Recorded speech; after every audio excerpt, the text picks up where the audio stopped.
Good morning, Emmanuel Baptist, and all those that are watching these devotions.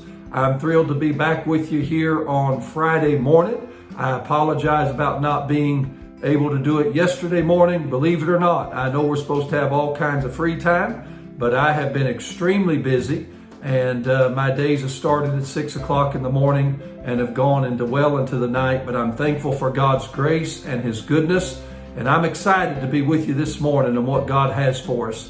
Last time we looked in our devotions there on Wednesday morning, we looked at 2 Corinthians chapter number 10.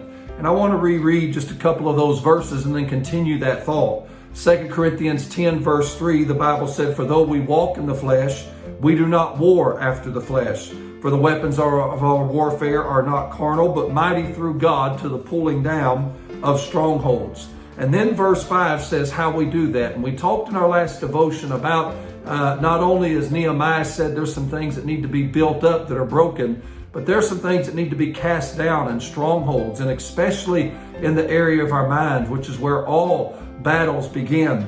Verse 5 said, "Casting down imaginations and every high thing that exalteth itself against the knowledge of God, and bringing into captivity every thought to the obedience of Christ, and having a readiness to revenge all disobedience when your obedience is fulfilled." And so God said that the battle's the mind, and that is so true. I was reading a book, we're going through it in our family, and it's a great book. And the author made a statement that the mind is the sentinel, the guard to the affections, which is the heart, and also to the will.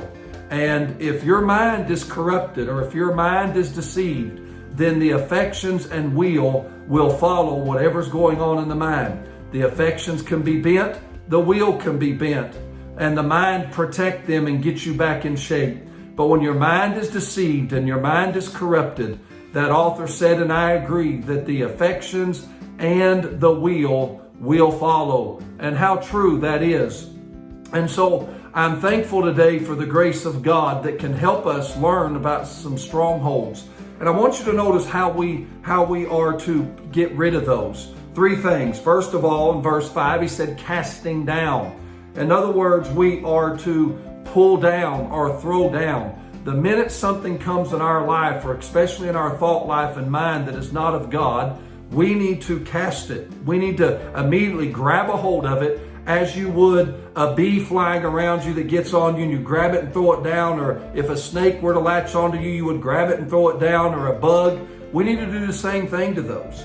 And then he said we are to bring it into captivity. That simply means to lead away, to imprison. Just like you would grab someone, handcuff them, and take them away if they done wrong, God said you need to bring into captivity. You have to imprison and lead away that thought that stronghold in your life. And then he said in verse number 6, having a readiness to revenge. There's not only a casting and a captivity involved, but there was no way to alliterate this. But in other words, you've got to retaliate. If someone did something to you and you were operating in the flesh, you would avenge or punish or retaliate.